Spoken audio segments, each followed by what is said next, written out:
What up, guys? Ian Fernando here from ianfernando.com. And while I've been traveling around, I'm actually in Vietnam right now. And I want to go ahead and introduce you to. Hey guys, I'm Greg Elfrink. I'm the marketing manager with Empire Flippers here in beautiful, windy Saigon. Yeah, we're by the pool, so you might hear a little back noise, but I'm going to go ahead and pick that up through editing, so we'll see how everything works. But I recently met him at Dynamite Circle, and he's been telling me about how I can be making money through selling websites. And I have a ton of websites. I have a lot of domains. I've recently just closed down my Nutri stuff, and I basically gave him and his team member to preview the website to see what I can make of it. And it gave me this whole thing on how there's a lot of people making millions of dollars on just simple revenue sites, even a 5-page website he was telling me. Sure. So this whole video is about making money through website flipping. And I've heard of Flippa.com. It's basically probably the only domain or website flipping service that I heard of until I met Greg here, or James. So James, go ahead and give you also back. Greg, my bad. Middle name's James. Yeah, sorry about that. So background on me, man. The TLDR, more or less, is I used to be an oil field roughneck back in Alaska. I got sick of it, wanted to get into online business. I started writing a lot of content for people as a way to kind of like get myself out of debt and all that kind of stuff. And I decided, I'm going to build one of these affiliate sites, and I'm going to sell one of these sites because I had heard about Flippa, I heard about Empire Flippers before, and I thought this is a great path. And Empire Flippers sent out this email saying we're looking for a content marketing pro. Threw my hat into the ring, and 2 months later, I left Alaska, moved out to Vietnam. That's awesome. Yeah. Now, how old is Empire Flippers? Because I personally haven't heard of it. Yeah, so we've been around since 2012, but back then we were called AdSense Flippers, and we would sell much smaller, maybe $5,000 to $15,000 sites, and those were all small AdSense sites making $200, $500 a month, something along those lines. In the last 2 years, though, we've grown pretty significantly. We just hired 9 new people. We've been on the Inc. 5000 list 2 years in a row now, so going for the third year this time around, see how it goes. But, that's awesome. Yeah, we've grown quite a bit this year. Went from just AdSense flippers to just selling mini AdSense sites to now almost a full range of sites from from sales page sites to Nutri sites to I know one more recently once you told me was a crypto site. Yeah, we just sold a crypto site for 52x of its monthly net, so that was awesome. Good one for us. Now, for everyone out there, I know I have my blog. We're going to go through the prerequisites on maybe branding, what it takes to go and selling a website, and why you think could be beneficial for somebody to make a website and just flip it. Probably a lifespan of a website, if somebody flips it in a year? Lifespan as in from the time of creation? Yeah, creation to maybe selling to you to somebody else. Yeah, so... it does depend on revenue, right? Right, so... One of the basic formulas of what your site is worth is looking at the 12-month average net, so that 12-month average net profit of the site, and then you have a multiple that you times that by. So that multiple can be anywhere between 20 and 50x. 50x is obviously much on the high end. Most sites, I'd say, between 28 and 35x are fairly reasonable, especially 35. But yeah, so... You can sell a site that you built within a year, but you might want to wait a little bit longer just because the first couple months the site probably isn't making that much money. So if you sold it just at a year, you're probably going to take a hit on that beginning of the 12-month average, right? So 15 months to 18 months is usually a pretty solid bet.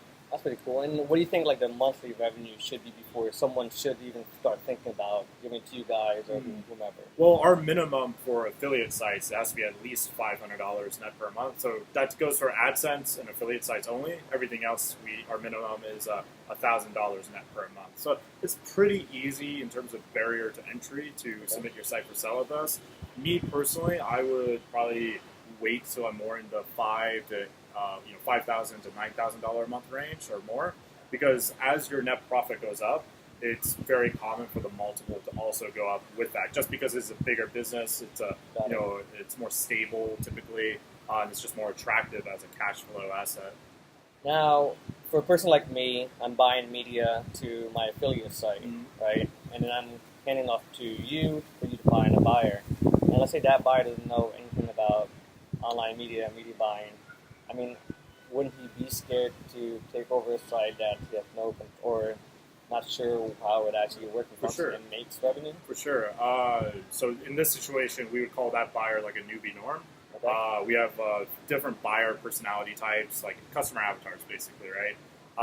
If a person is looking at that kind of business and they don't know that much about it, we would probably steer, like, we could still sell your business, but we'd probably steer that buyer away to something that's more SEO driven, because SEO is a lot more newbie friendly in the sense that you don't have day-to-day campaigns and all that stuff. But if you want to sell a site that is primarily based off paid traffic, say like an e-commerce store, most of them are all paid traffic. There's nothing wrong with that. Buyers love those kind of stores. What I would say is you should SOP your process on media buying very, very well, and create that SOP to where someone could follow at least 80% as well as you. I know you're pretty advanced with paid media buying. We were talking about this the other day. Something that people like you fall into that is an issue is over perfection, right? Like you guys start day tracking, like day partying, like 3:13 p.m. on an Android on Tuesday is the day to scale it. Like you don't have to be that good to sell these assets. Most of the assets that use paid traffic don't do any of that crazy stuff, way super advanced stuff. So it's okay to dumb down your skill a little bit to make it approachable to a buyer. And you can still make fantastic money by doing that. In fact, you probably have less stress, less of the day trading thing going on, exactly. right? Now, to take that to more an extent, let's say he buys my site, and I say he's making $5K a month, been pretty consistent the past 8 months. He takes it over by month 2, he's down by $2,000, and it's only making $5,000. So, is there something that he can do to improve it, or does he just buy a new site, or does the buyer feel bad, or does he want his money back? Like, there's so many things. Well, the buyer definitely will probably feel bad if that happens. Of course, it's a shitty thing that can happen, and it does happen. Like, you can buy a website. We have a guy who bought a dropshipping site for $25K about 2.5 years ago, and now just $30K a month. So he does more in 1 month than what he bought it for. Right. Now, we've had people on the flip side that have bought something and it just went to complete shit. It doesn't make anything at all. And, that sucks when that happens. Is that a fault of the buyer? It could be a lot of different factors. Like, it could be, one, the buyer didn't run it. Like, we had a buyer bought a pretty big business, and he just really is bad at e-commerce. He's great when it comes to content sites, and he just ran this business into the ground. It was totally his fault. So that sucked. As far as like what that buyer can do if they buy a business that starts going down, is I'd reach out to the seller. Hopefully the buyer and the seller came to some kind of agreement where the seller will provide a bit of support, like coaching or whatever. Like, because it's not uncommon for someone to buy a business and see a little bit of a drop. Because they're not the the native owner of the business. They don't know it as well. They might still be learning. And so that support period, which is usually between 30 to 60 days, could be really valuable for that buyer. But yeah, there's not a lot you can do if you buy a business, especially depending on your agreement. So what I mean by that is like earnout structures. If you have a bigger business that's in the 500 to 500,000 plus range purchase price, you might have an earnout, and that earnout might be tied to certain performance goals, like.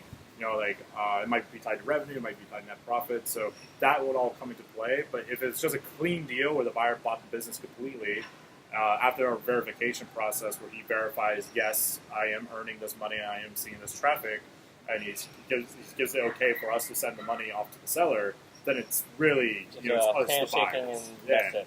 It's, maybe, hopefully the seller would still like to support the buyer within reason. Just to, we want it to be a win-win-win for everyone, right? But that doesn't always happen, unfortunately. So does Empire Flippers pick and choose, cherry pick, like, okay, Ian's site would be good with this guy's site, or, this SEO person would be good with this other content guy expertise, or does everybody get like a point system?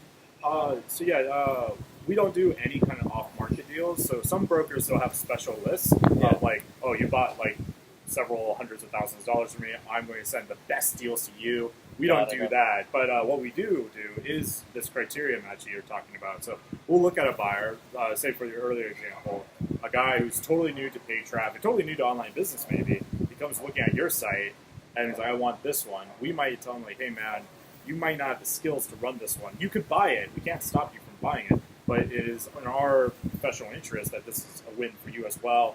This site over here might be a better fit for your current skill sets, or something along those lines. So that we do try to do that. Okay, that's awesome. I mean, that's what I guess you really have to do. You don't want to give somebody a site and he just runs it to the ground and know what you're doing. Yeah, You don't want both sides to be happy, right?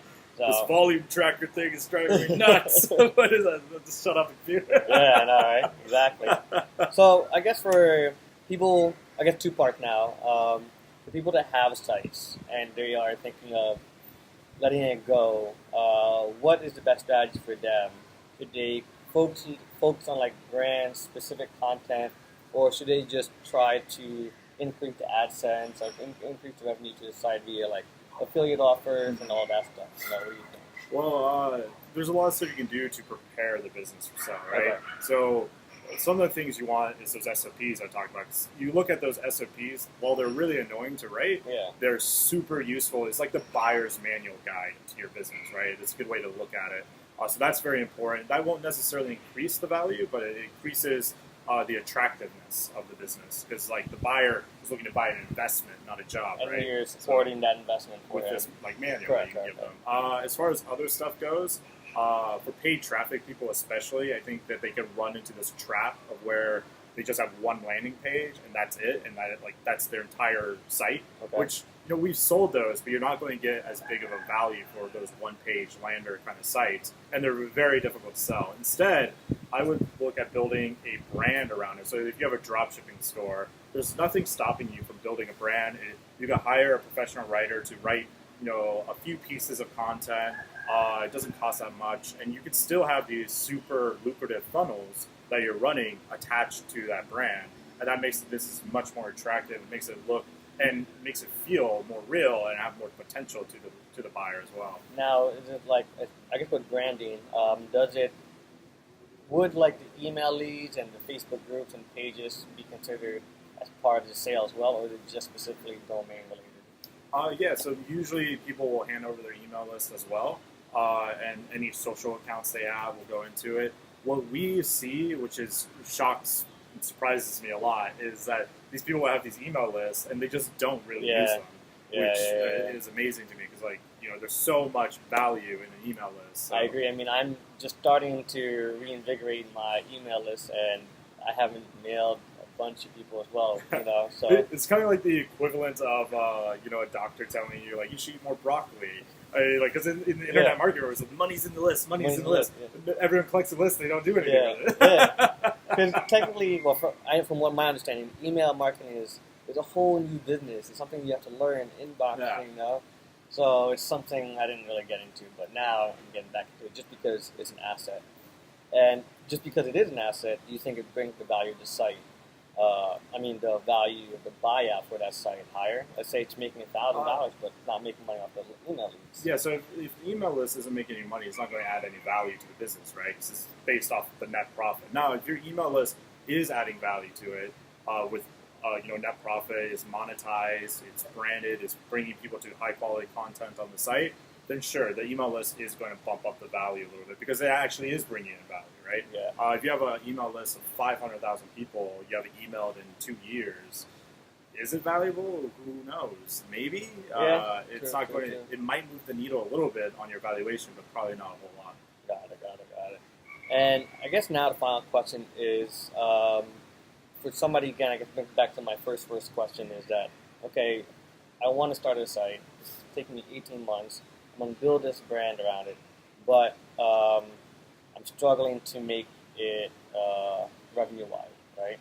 So there's a lot of websites out there that purely content, but they just don't know how to monetize the site properly. Yeah. But they can coach, or they want to sell the site. They just want to let go of it and be like, hey, you know what? It's probably going to make $500 to $1,000 if you push affiliate offers on it. Mm-hmm. Will you take something like that? We wouldn't personally, just because it has to meet our minimum net revenue, a monthly net revenue, to go through our vetting process. So we only sell sites and digital assets that are already making money. Got it. But there are other places out there. You could sell that on Flippa, I believe. Flippa does have non-revenue producing domains. if your domain is good for an SEO value, you could possibly sell it there too. That's true. Yeah. There are people who search for sites like that specifically that have good like backlink profiles, and they'll make an offer to the owner. And often the owner isn't an internet marketer or anything, so they don't really know what they're selling. They just want the value the site has been provided. Yeah, so they'll buy up that content and redirect it to their main authority site, things like that. Okay. Well, guys, hopefully that was good for everybody. I want to thank Empire Flippers for being out here. Hopefully the win wasn't that bad. I'll be editing it that much. And then if you have any questions, go ahead and comment them below. And hopefully I'll get them back to you guys. Right? So thanks, guys, for watching, and stay tuned. See you guys.